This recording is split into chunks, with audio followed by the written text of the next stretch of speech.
Good afternoon, everyone. Thank you for joining us for Elite Expansion. Throughout the next hour, we're excited to share some tips and tools to help you systematize your growth, close bigger deals, and scale your business without limits. Whether you want to increase your referral close rate or start prospecting beyond referrals, help an associate advisor you're mentoring become a rainmaker, or get more high net worth clients, we'll be sharing strategies that will help you accomplish all of these goals and more. Before we get started, I just want to do a brief introduction. First of all, my name is Stephanie Peterson, and I'm the head of growth here at Bill Good Marketing. I started here in 2006 and have been a coach for about a decade, worked with hundreds of advisors, helping them double their business and work less. And I have taught our sales assistant boot camp and been privileged to be able to work with many advisors and sales assistants and other team members throughout the years.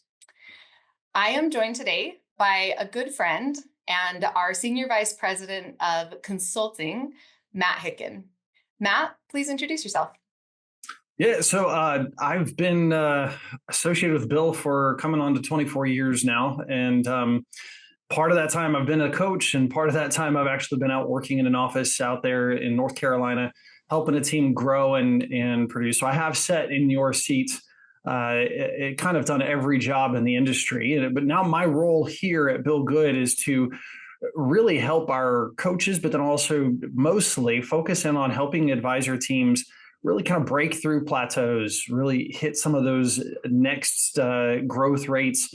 A lot of times that has to do with adjusting team. It has to do with adjusting processes. And it also has to do with adjusting how we go out there and prospect and get new business. Awesome. Thanks. One of my favorite parts of Matt's story that he didn't share is that as he was working in the industry, he and the team that he was working with went from 25 million in assets under management to 550 in just under 14 years. And they did a triple double, doubling gross revenue 3 times, working on their 4th double before he came back here. And we were privileged to get him to come back and run our consulting department. So his experience in the industry has really helped us be able to elevate the support solutions we provide advisors to a whole new level. That said, for those of you that may not know what we do, at Bill Good Marketing, our purpose is to help good advisors, help more good people. We help advisors double their gross revenue, usually in a 2 to 4 year time frame, depending on how aggressively you want to go after it, or work less, or any other combination of more time and more money that you may want. Today, we're going to be talking about specifically 2 challenges that advisors have been asking us about a lot lately. And this webinar has come because of these questions. So I want to use that to prompt any questions that you may have. This webinar is for you. We want to help provide some insights that will help you improve your business and reach your goals faster. So if any questions come to mind as we're chatting, please feel free to jump in the chat and ask your questions.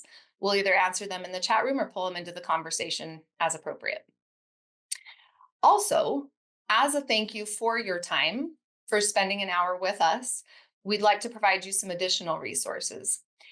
In this webinar, we're going to outline a specific sales process that attracts more high net worth leads and closes 50 to 70% of cold leads and 90 to 100% of referrals in generally a 2-appointment sales cycle.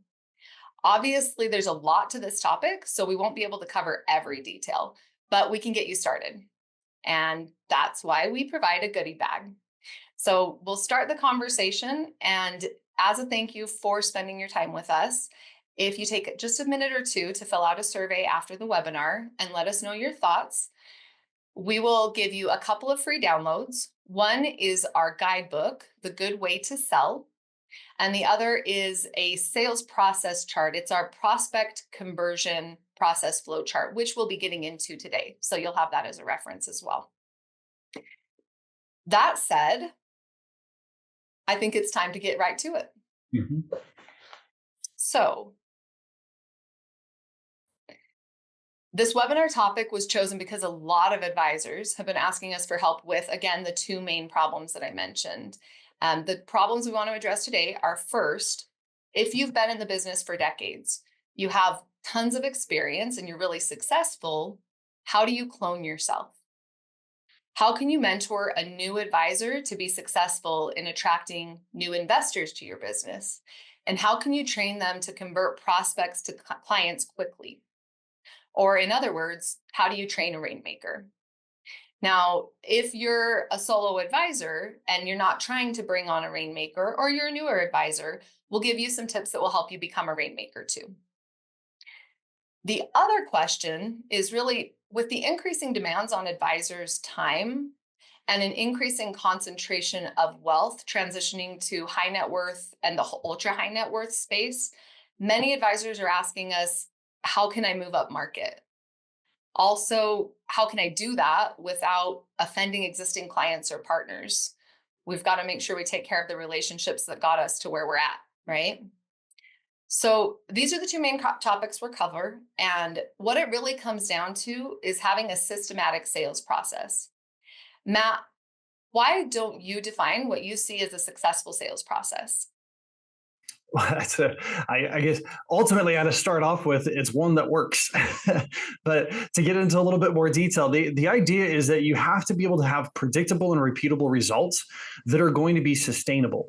And it's that sustainability that I want to talk about just briefly. And that is because if you go kind of what you were saying as far as time and the ability of advisors, why they're looking up market. Obviously, we all want to work with higher net worth individuals because there's more money in that. But the other thing is that as the industry has shifted from being starting off as a brokerage to then an investment management machine, and now into a real financial planning machine, a lot of advisors are struggling with the balance of services that they're providing to their clients. They're finding they're spending hours on a financial plan for somebody that maybe is paying $5,000 a year total out of the fees on their accounts to manage it. In which case, where's the profitability? And so there's this balance that's kind of taking place that has to take place. And really what happens is that you have a specialty.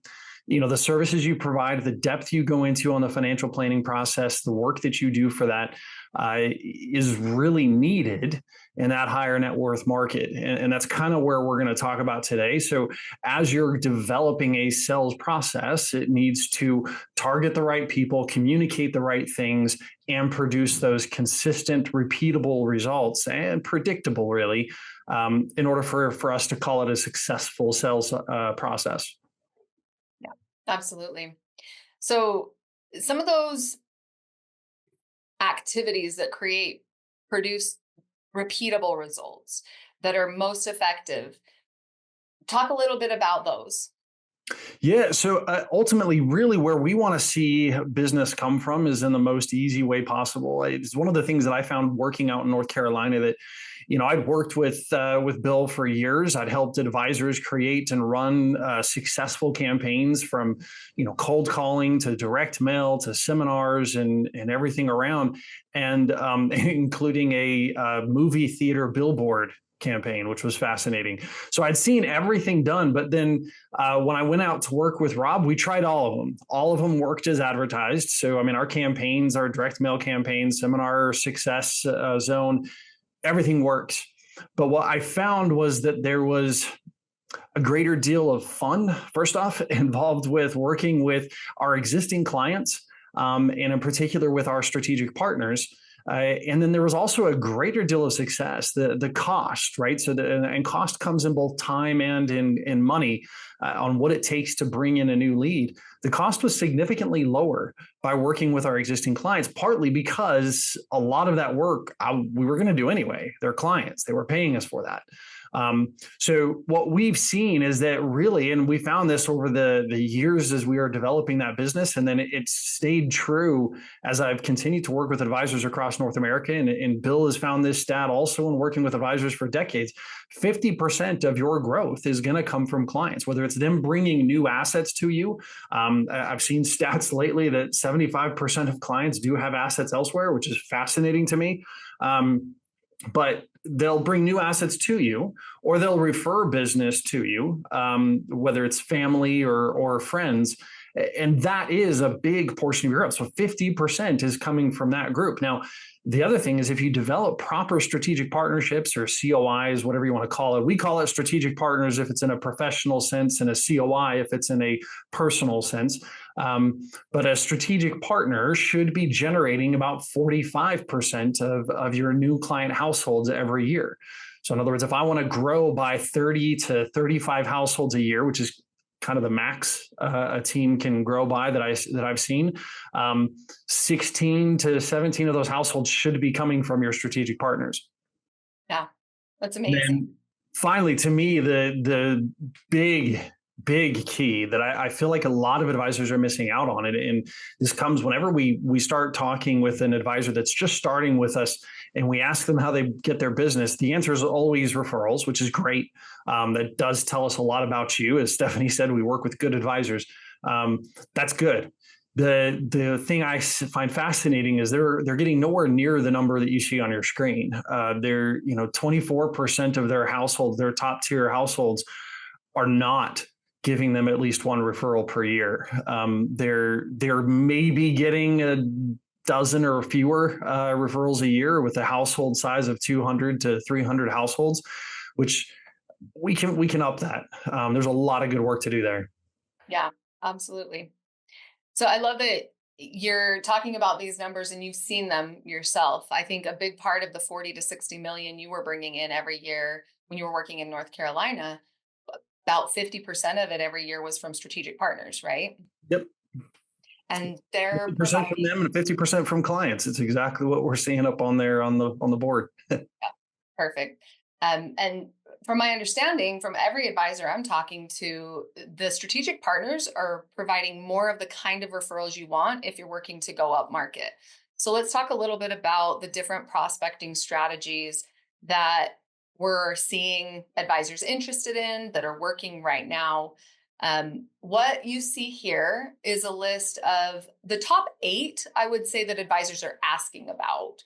There are other prospecting strategies. I mean, we have a dozen different new asset channels with proven marketing material, strategies, step-by-step processes, scripts, procedures, everything you need to make them successful.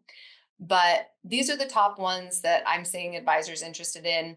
And we've listed them in order of lowest cost at the top and highest ROI. And then you work your way down through the list.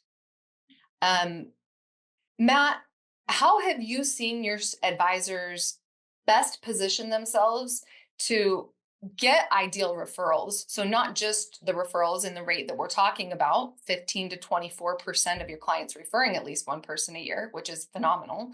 But how do you make sure that those are qualified referrals? Yeah, so there's a couple of big things that I see often when I'm talking to an advisor and they're saying, hey, we need to move up market in our referrals.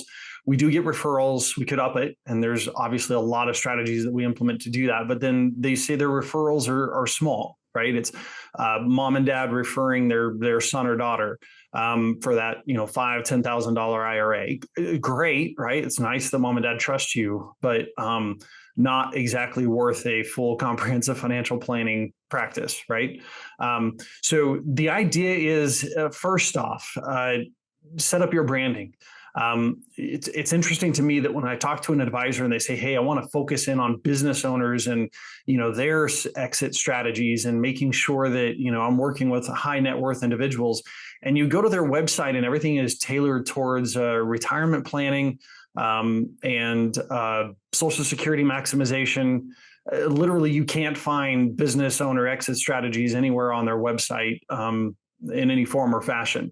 So set up your branding. If you want to target a specific group, and it doesn't even have to be a specific group of people like business owners, but if you're going to target something, target a specific scenario.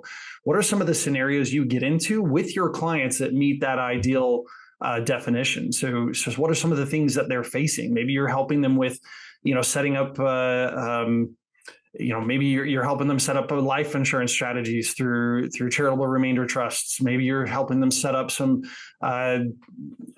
captive strategies, whatever it might be. What are those things that you're helping your top tier clients with, the problems that they are facing?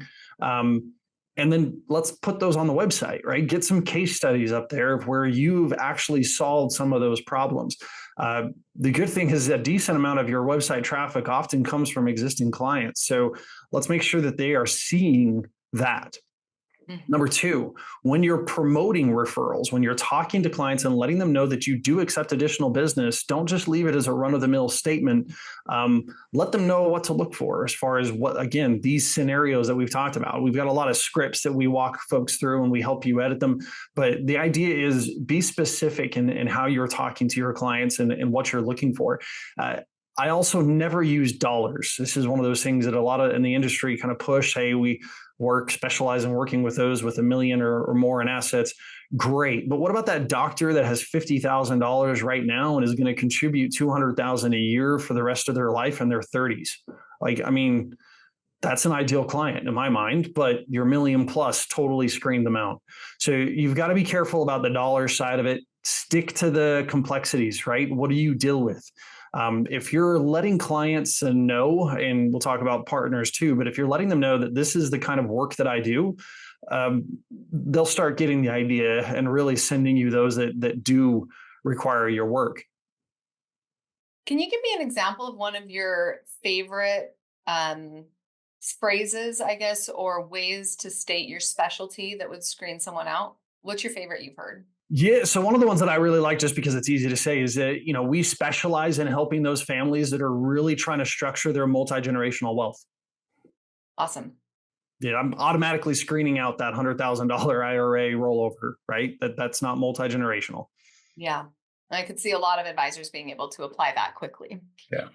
Great. So with these prospecting strategies, we talked a little bit about referrals. There's a question about strategic partners, which is something I want to dive into a little bit more as well. So you mentioned advisors should get at least 45% of their new client households from these partners. Mm-hmm. Of course, we have a step-by-step guide on how to do that, but how would an advisor with existing partners bring a young advisor into the relationship or have them form their own partners?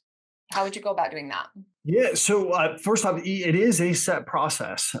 As you said, we've got a guide that walks through it step by step. And I will kind of put a plug for it on here is that if you're not following all of those steps, it's not going to work.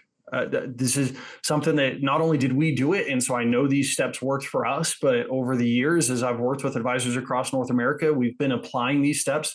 Everyone who does apply all of the steps successfully develops strategic partners. And to the question that Cameron posed, I go over a lot of the mistakes that people make in one of our other webinars that we've done in the past. So if you go to our webinars page on our site, there's the strategic partner puzzle.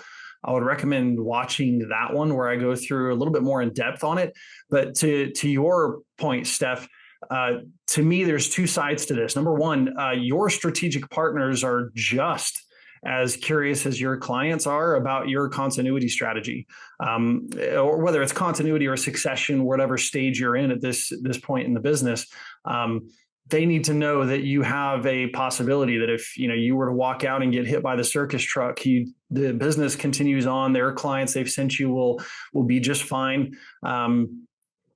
Let them know, right? So when you bring in that junior partner, make sure that and let me be clear on that too. One of the bigger mistakes I've seen with people bringing in younger advisors is they start off with branding them totally incorrectly.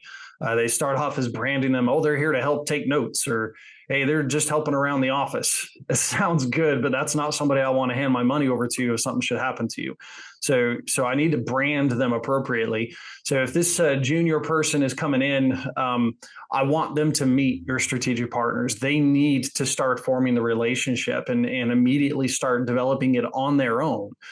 Because the thing that you've done as an advisor in order to form these partnerships is thoroughly established in the minds of your clients, but then also your strategic partners, that this trusted advisor identity that we talk about all the time, which is that you're a kind, caring, well-mannered individual, you're a contributing member of the community, and you are an expert financial advisor. You need your young advisor to start building that same identity in the mind of your strategic partners. But then the other thing, that it's kind of a two-pronged approach. Yes, introduce them, but I'm going to turn them loose. I mean, as a young advisor, the fascinating thing in this industry right now, there's The first off, the CPA group, the accountants, and don't just look at accountants and attorneys for partners, but the accountant group is, they're worse off than the advisory group right now. I mean, we know the financial advisor age is rising because we're not getting as many new advisors as we're getting old advisors exiting. The CPAs are kind of worse. They're getting a lot of CPAs that are retiring. We're not getting a lot coming in. Attorneys are better, but it's hard to get stats on that because obviously you pass the bar and then you specialize. So it's hard to see exactly, but there is a big difference there too. So that being said, there's going to be a need, and anytime, we all know this, anytime in the market where there's a lack or a deficiency, the market's going to find a way to fill it. Some of that will be done through AI, but some of it is going to be done by bringing in new young professionals. And these young professionals are going to be hungry. They're going to be taking over these practices for these exiting professionals, and they're going to need somebody who's with them, right? That they can truly partner with as a friend, as an associate. This is where your young advisors can come into play. Have them go out there and start forming these their own partnerships with some of these younger professionals that could potentially help them to grow and really kind of form a partnership to help each other. Yeah, absolutely. That's all great insight. So to recap, ultimately, really, if you want to go up market, define what that niche is and brand accordingly. Train your clients to become advocates so they know your specialty and they can properly advocate for you. They'll be able to provide more referrals. I think going through that process helps with what Cameron had asked about as well. And for those, his question says, how do you know if a strategic partner is a good individual to work with and a good referral source? So one of the factors that we would want to consider and whether or not they're going to be a good partner is the kind of clientele they're working with. Mhm. Do they have a specialty in being able to solve the problems that your clients are going to need help with? And do they have clients that will also need your help?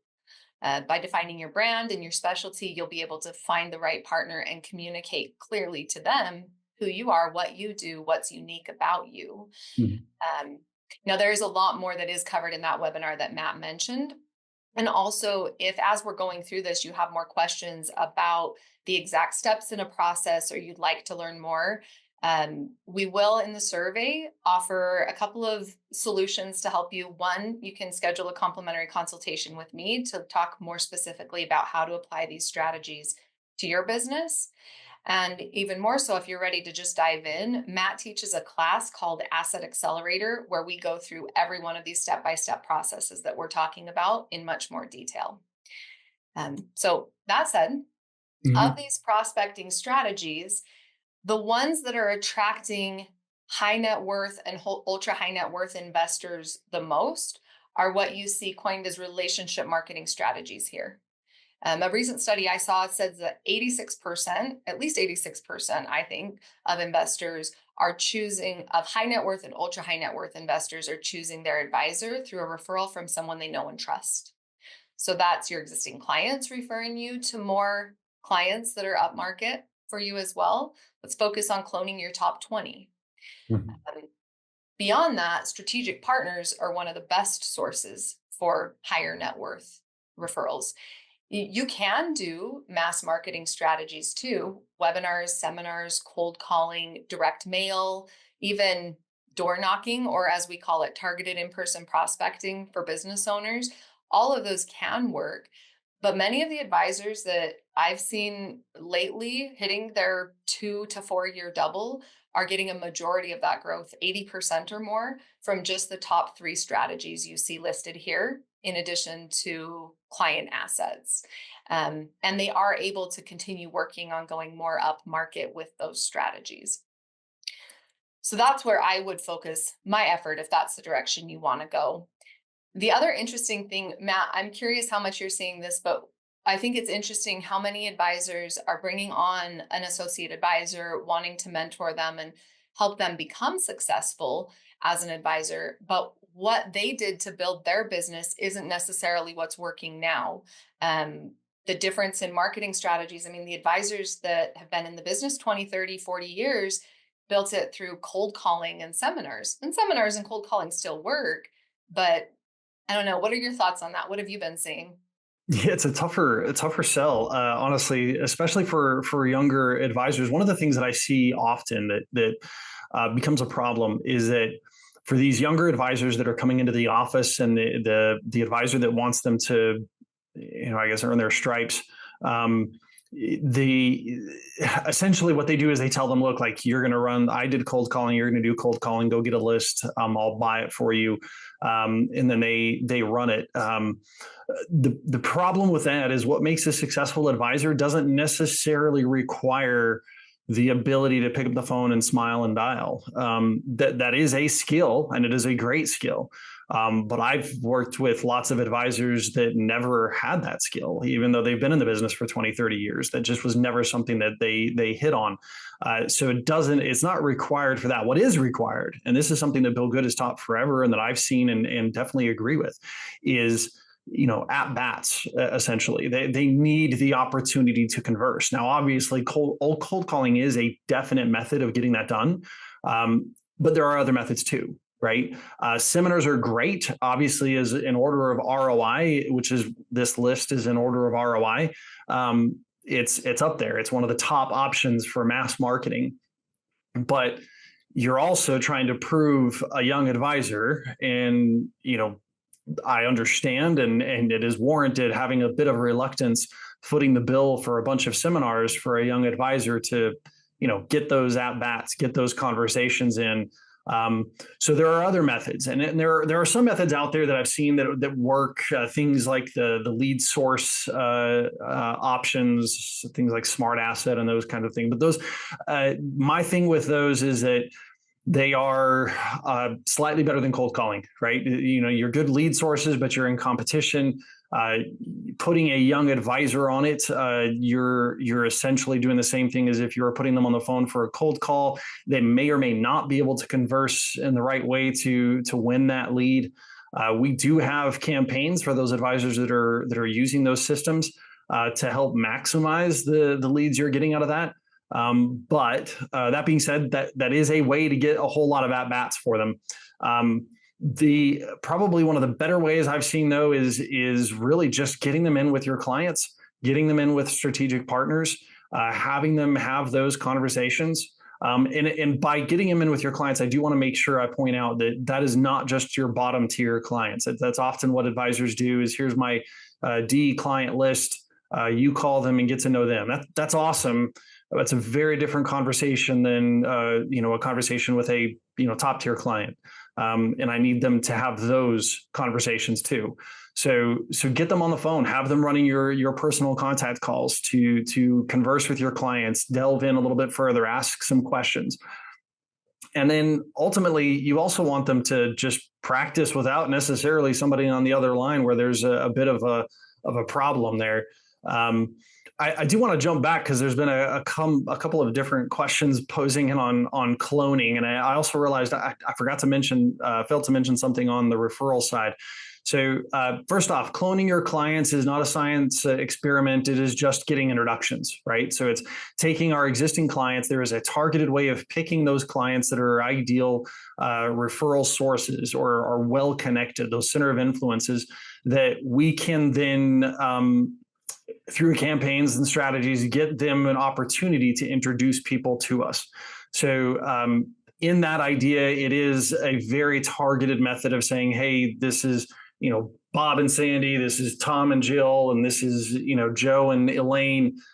I want more people exactly like them. And so it's going to, Joe and Elaine, and I know Joe golfs, Elaine is great at knitting. I'm finding activities that they can invite friends to that would have to do with those things so that they can introduce me to other people that love knitting. They're a lot like Elaine or whatever it might be.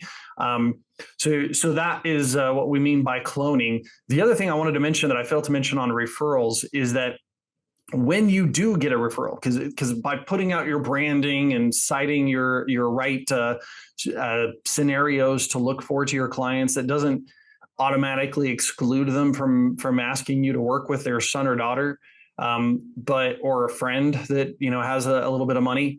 That's a good thing, right? I want clients to trust you. Talk to that person. But there's also nothing wrong with when you talk to that person, letting them know that based upon the services you provide, it's not actually in their best interest to work with you. You have some recommendations and some ideas for them. And, maybe they open an account at Schwab or whatever it might be, or some other company, or maybe your company has a value brokerage or something along those lines. But give them some advice, offer that. And then what I found is the powerful step in there that a lot of people miss is then call the client and let them know why you're not working together. It's in that person that they referred to you's best interest to not, because of the services you provide, you do cost a certain amount, which only really makes sense and provides value when the client has complexity. And thankfully their friend didn't have that complexity. So you've made some recommendations and let them go their way. But if they do come into some complexities, they know how to get a hold of you, and you definitely are there to help. So I've never seen any problem come from that, but that allows you to still, especially in small towns, make sure that you're not losing out on referrals because, hey, you're the jerk that only accepts $1 million plus, Awesome. Great. Thank you, Matt. So these marketing strategies, we do have a lot more details on all of these. Again, in the Asset Accelerator course, we'll go through all of them. We also have a webinar where we break down each one. It's called New Assets Under Management for the New Year. And we break down each one and what you could expect as far as ROI to help you determine which marketing strategies might be best for you. I would sum it up by saying the top ones on the list are most likely to generate high net worth and ultra high net worth referrals that can close faster with lower cost. The mass marketing strategies, seminars and cold calling, those are great for getting advisors more at bats. We would caution you to avoid the digital marketing rabbit hole that newer advisors can go down, because it can be fun, exciting, a shiny toy to play with to a degree, and you can get sucked into it without much ROI.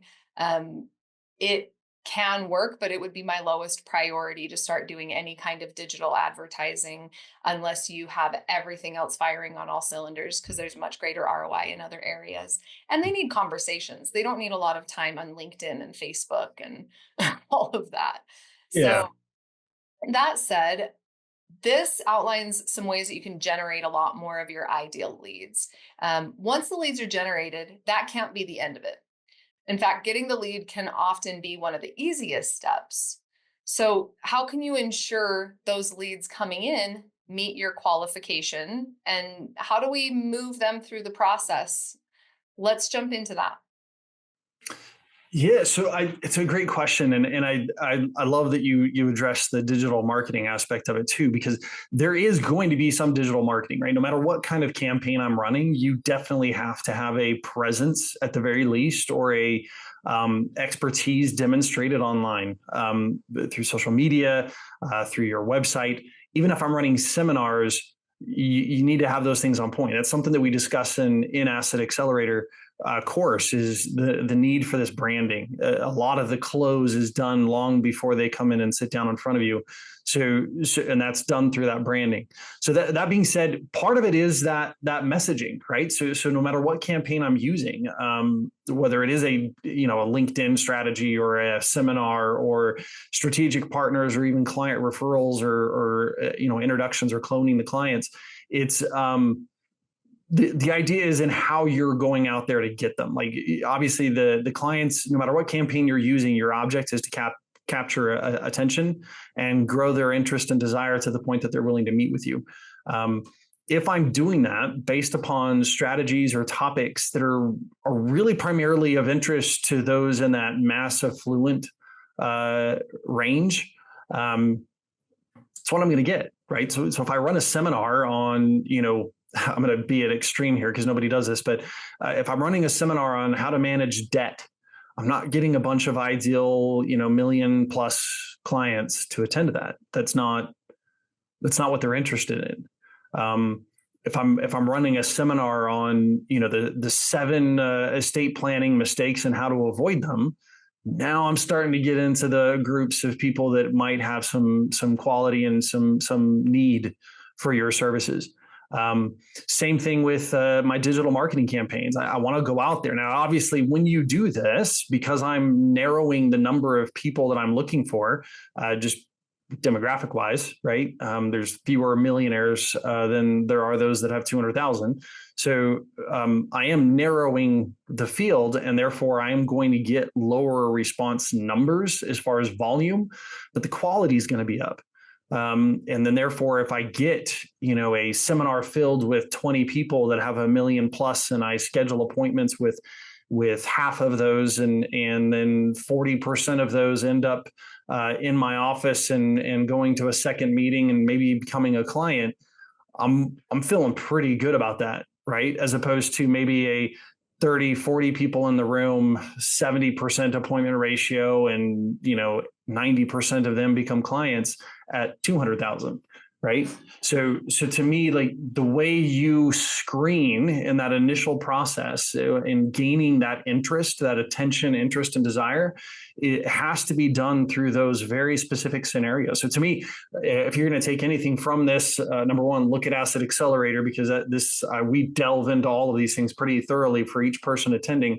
But number two is write up a list. Like, go look at your top tier clients, the ones that you would love to clone, and write up a list. What are the services? What are the needs? What are the wants? What are the desires of those people? And that's your hit list, right? That's your topics. Should be all over your website, should be in the videos you record, should be in your social media posts. You need to be addressing those things. Awesome. Great. Thank you, Matt. So you're generating more leads, generating more qualified leads. The next part is really to ensure that you have repeatable steps to take your new lead and develop that into a new client. While every client is different, there is a set process that must be followed for optimal results.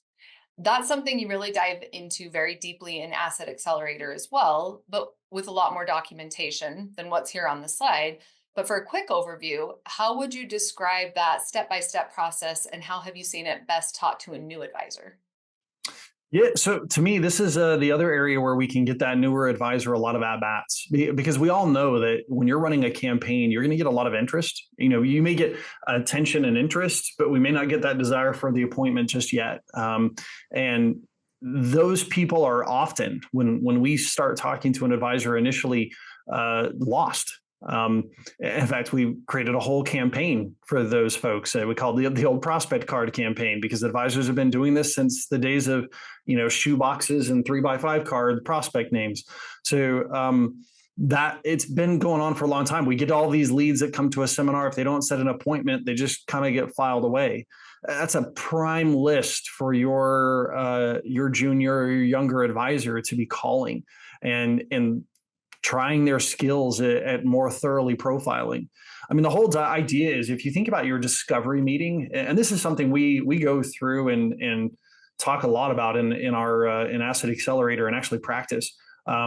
But your discovery meeting, the whole point of it is to get to the heart of the issues, right? I mean, your job is to find out what exactly that person you're sitting with needs and wants.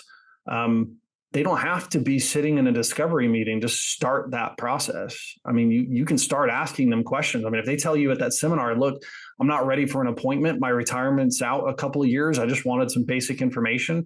When I retire, I'll be ready to roll over, and sure, we'll keep you in mind.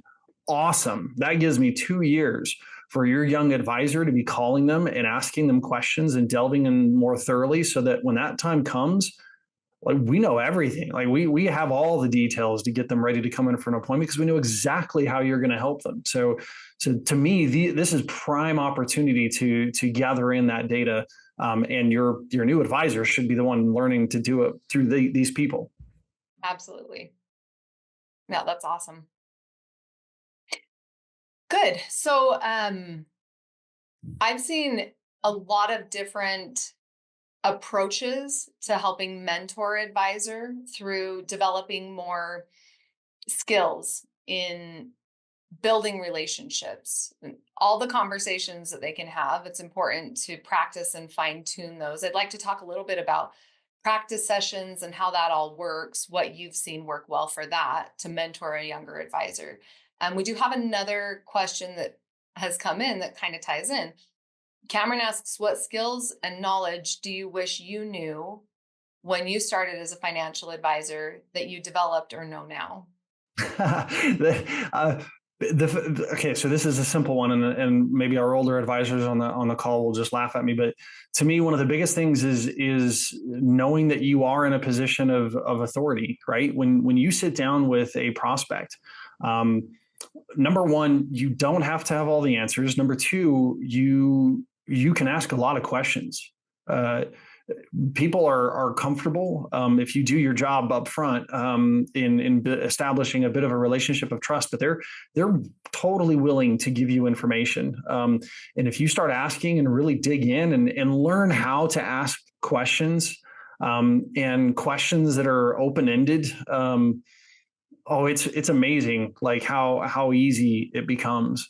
And then the other thing I would say too is that I had a very big initial aversion to sales, and it's because of all the horrible sales tactics that are out there. I don't like tactics. I think that's a horrible term. The idea of sales is that you're increasing somebody's desire or interest to have your services to the point that it way outweighs their desire to maintain status quo. Like, so if you think about that a little bit, like all I'm trying to do is help somebody understand that I can help them. And that's the process of, sales. That's the process I teach in Asset Accelerator. So to me, sales, once you get out of the, hey, I've got to learn all the tricks to getting people to, manipulating people into working with me, as soon as you move from that into, let me just talk to this person and ask them questions, oh, it's so much easier. And then the other thing is, I wish, honestly, that while it was good and it was nice to know, and it's nice to be able to cite that we tried all these other campaigns, and they all work. I wish we would have started a couple of years earlier. We probably would have gotten in that fourth double, if we would have started just honing in on our clients, cloning them, getting referrals, and our strategic partners a little bit faster. Yeah. It's really interesting. I love that you say that because I've been seeing it more and more. So many, even large firms, are realizing how much untapped potential they have within their existing book. And it's great to know that you don't have to spend a ton of money or go out and pound the pavement to drive in those leads, right? But more at bats is important, and the practice is super important. As far as mentoring goes, I think one thing that I've seen be super powerful, Cameron, to your point about developing knowledge and skills, is just practicing a lot. And Matt's talking about the importance of relationship building and the skills to do that. Some of that comes from at bats, but there are things that you can do even before you have conversations. One thing that I've seen make huge improvements for someone trying to get into the industry, more in a relationship manager role, business development, a sales support role, that they want to learn those skills and then progress, improve themselves, and become an advisor over time, is just practicing with a script. When I taught the sales assistant boot camp, is what we used to teach back in the early 2000s. That course, we would have sales assistants come in, practice with a script. They'd memorize it, master it, make it their own. I think there can be a negative stigma on using scripts because it can make you sound canned or fake, or you don't know what to do if you go off script, right? But a script is really just a word for word treatment of key parts of your presentation. And as a newer advisor, there's no better way to gain those skills than to look at what other successful advisors have done and get the exact wording down that they have used. So get a script, master it, make it your own, practice it out loud dozens to hundreds of times. I mean, really, so that it's so well known, you never have to look at the script. It is your own, and it becomes a casual part of your conversation. Get some really great profiling questions to dig deeper beyond that, and use those questions to learn more about the clients and prospects that you want to work with more. Once you understand who they are and what's important to them and the challenges they're experiencing, it's much easier to present what solutions you can offer and how you can help them reach their goals much faster, right? Mm-hmm. Yeah, and I love that you said, as far as the script goes, I loved everything you said about that, because I do agree with you. I see often this whole stigma against scripting. In fact, often when I tell people let's write up a script, the first response is, "Oh no, I don't need a script. I'm much better naturally." 100% agree with you. However, because all of us are better naturally. But the cool thing is we all know that there's moments like, and you can. I hope you're nodding your head. Those of you that are listening, there's those meetings where you leave the meeting with your client and you're like, holy cow, everything I said in there was like perfect. Like, I wish I could say it that way every time. Like, that worked beautifully. And if you are nodding your head, guess what? You need a script, right? And to Stephanie's point, just memorize it. We're definitely saying we had an assistant on our team that we gave a script to and immediately found out that we needed to go through a lot more process and training than just handing her a script, because it was, hello, Mr. or Mrs. Client. I am, and it was like, oh, stop. Like, don't use a script. But if you memorize it, as Stephanie said, and then just go with it to the point that you can say it. I mean, when people ask me how to promote referrals, like, I've got a whole bunch of them memorized because I repeated this script often enough that now it's just a part of me, and I can exchange words here and there depending upon the scenario, and it's easy, right? But you only get there once you've memorized the script. Yeah. And some of that will come from the at-bats, the actual conversations too, but to memorize it even before that to make you feel comfortable as you're getting those at-bats, I'd say I did talk about practicing it hundreds of times. One thing that I think is super helpful is recording it, listening to yourself, role play with some of your team members. And if you are the lead advisor mentoring a junior, role play with them and throw them curveballs, throw them scenarios that you've run into that totally threw you off. That's going to help them have the experience of coming across challenging scenarios. So when that hits in the real world, they're prepared. Mm-hmm. So go ahead, Matt. No, I was just going to say, I saw a team that did this. We used to do it too, but it was fascinating. I saw a team doing this before I even talked to them about it. I went out to an office in North Carolina, and the advisor was helping this younger advisor on the team learn the discovery meeting process and how he did it, and it was very scripted. And what I loved about it is he would give him a brief time before starting to ask any questions, to kind of gear himself up. But then the moment they started, that advisor became the ideal client. And there was no, because I've seen this too, where it's, oh, give me a timeout, right? Or let's pause this role play. Nope. You go until you fail or you succeed. And either way, to me, is a success in these role plays, because you learn. So to me, that was a beautiful aspect of it, of just saying, look, I am this client. And the idea is with this is that, and there's a question from Cameron again about using multiple different scripts. Yes, you should have different scripts depending upon the various scenarios, because ideally there is wording that is going to best impact your target audience, that will help them understand best how to move forward in working with you. And it'll vary by scenario. So give that young advisor as many of those as you possibly can to memorize. That'll be a big help. Yeah, absolutely. So we have another question about handling prospects that don't qualify and meet your minimums. For example, how can you make a recommendation to a small prospect that's not a client compliance-wise, or where to point them so they come back when they can? Yeah, so it's a great question. So compliance-wise, you can talk to anybody, right? You are not making a very specific recommendation, definitely no written proposals.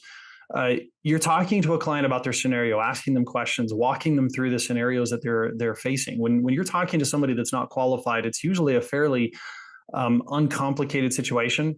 And so it's a pretty easy thing to, so let's say, for example, you're talking to a prospect and maybe they attended your seminar, supposedly that was going to be filled with just 1 million plus prospects. And this prospect comes in and They somehow answered some survey that they had over 1 million, but it's because the value of their home just went up.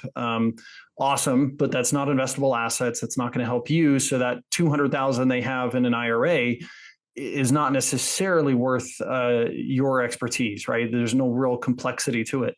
So to me, it's a sit down, talk through their life, talk through some of the things that they do need to be watching out for, right? This is basic stuff. One of the things that we created was a financial checklist that would apply to anyone, and got it compliance approved, to be able to hand out. That it was the 4 seasons of the year. There are certain aspects of every quarter of things you should button down on your financial life.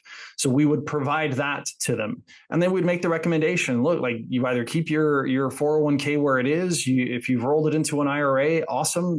There are inexpensive ways of managing it. You probably want to be a lower risk given your risk tolerance. That's the level of recommendation that I'm making. I'm not telling them, here's the specific investments, so many shares of this mutual fund. And I'm definitely not writing that up in any kind of a proposal. I'm just offering them basic advice and help. So it is compliant. The key there, though, is make sure that you fully do understand their scenario. That 200,000 now, I want to know about future opportunities too. I mean, what about family? Do they stand to inherit anything? Are they going to have a sale of real estate down the road? Really make sure that you're handling this appropriately, that they are not just not qualified now, but probably never going to be qualified. Awesome. Thanks, Matt. So with the time we have left, I'd like to dive a bit more into the prospect conversion process. Do you mind explaining the process in the chart here?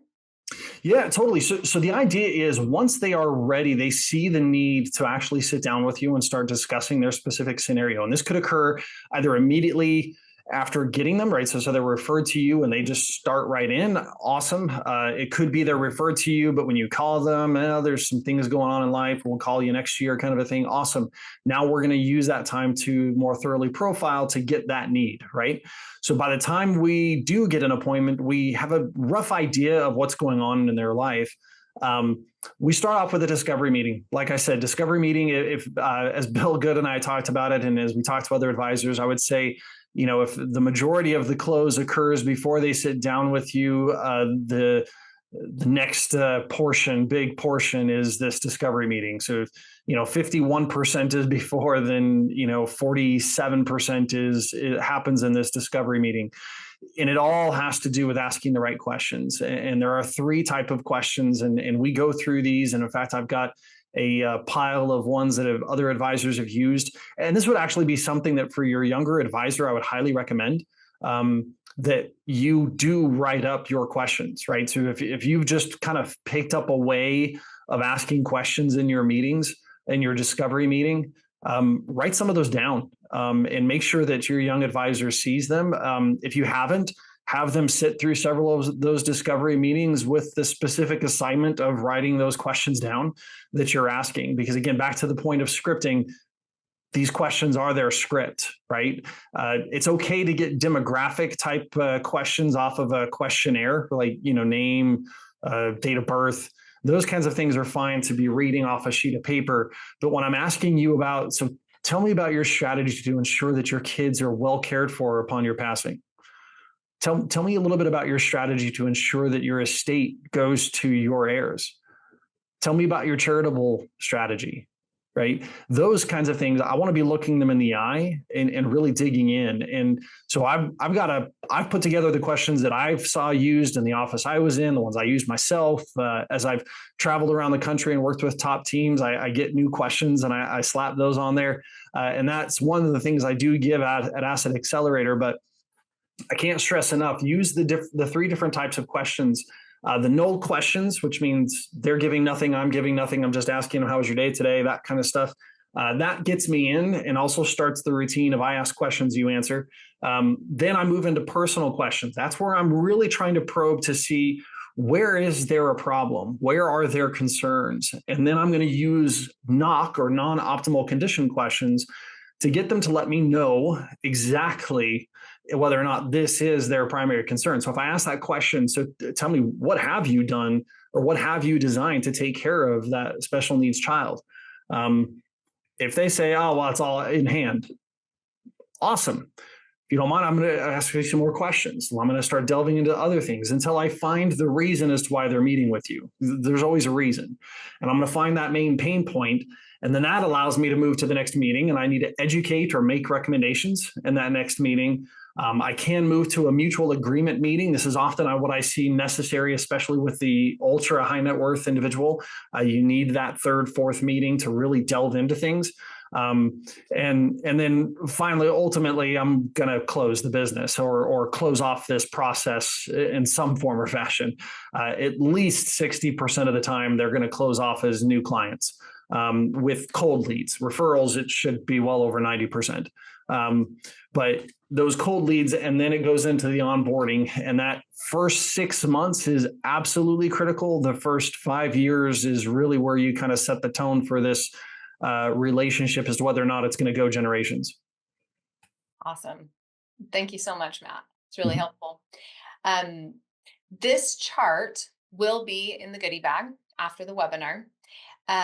Before we wrap up, are there any other questions that you have or any other points that you'd like to highlight, Matt? No, I would ask Russell, who asked that question about making sure that people meet our minimum. If that didn't answer your question, please chime in. I do want to make sure that we address it because it is extremely important, right? And it is one of the more difficult things. Like I said, that is why we dedicate a decent amount of time in Asset Accelerator to talking through the scripting and exactly how to do it, which is another point I would like to make because we've said Asset Accelerator several times. This is, I promise, because again, as I said earlier, I hate sales tactics. This is not a sales tactic. This is just the reality. That class is kept small because of the work we do. So we do try to schedule them regularly. So I hope you attend as soon as you can. Because again, we practice, we role play, we talk through specific scenarios of those who attend. So I can't have that class get too big. So if you are going to join, please do join. Yes, absolutely. Awesome, Matt. Well, thank you so much for your insights. These have been enlightening for me, and we hope everyone with us today has picked up some actionable items that you can start implementing right away to see immediate improvements. As Matt mentioned, the Asset Accelerator class is coming up and it is limited seating. We only have a few seats left. So if you are interested, when I put up the goodie bag on the survey, fill out the survey, let us know you're interested in learning more, and one of my team members will give you a call and let you know if the class is the right fit for you. Also, let me just switch to that right now. If you have any questions while we wrap up, thank you, Russ, for letting us know that did answer your question. If you do have any other questions, please post them in the chat. We will be here for another couple of minutes. Scan the goodie bag QR code here, and you can fill out the survey and you'll get the goodie bag, the BGM guidebook on the good way to sell, which recaps a lot of what we discussed today and dives deeper into some areas. Also, you'll get that prospect conversion chart, and then you can let us know if you're interested in attending Asset Accelerator. Of course, if you'd like to improve more areas of your business than your pipeline flows and your close rates, we have many other support solutions too. So on the survey, let us know that you'd like to chat with me about tailoring these strategies to your business to attract more high net worth prospects and convert them faster. And we'll review what you're working to accomplish, and I'll help you figure out the best ways to reach your goals faster. Consider it a complimentary consultation as another way of saying thank you very much for your time. And with that, it looks like we don't have any other questions. So Matt, thank you again for sharing your wisdom, your expertise, and your experience with us. And for all of you at home watching, thank you for giving us some of your time today. We really appreciate you joining us on this webinar, and we'll see you on the next one. So from all of us here at Bill Good Marketing, as always, thank you very much.